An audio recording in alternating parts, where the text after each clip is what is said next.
bass players, today we're going to be learning how to play a 1-octave A major scale on the bass. So the A major scale has 3 sharps in it. It's got F sharp, C sharp, and G sharp. And so what that means to us as bass players is that we cannot use the open G string.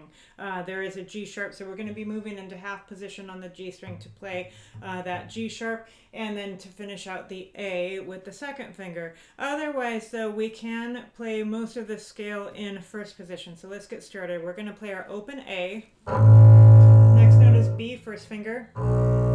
C sharp is fourth finger. This was in first position. Then open D.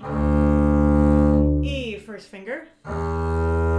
F sharp, fourth finger. And here's where we're going to skip the open string and go into half position for G sharp, first finger. And then staying in half position, second finger on A. Now, descending the scale, remember you're not using that open string. You're going 2, 1. And then the next note is fourth finger, F sharp.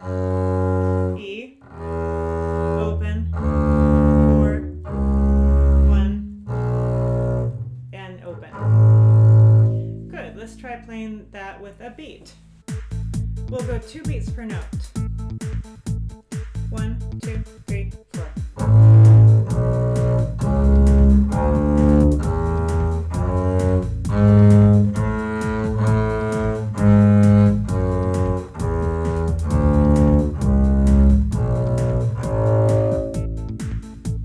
So A major is a key that we do encounter quite a bit in string music, so it is a good idea to know the scale. And probably the biggest challenge at this point is just remembering to go back to the half position for the G sharp and then to skip the open G, both going up and going down. So good luck and happy practicing.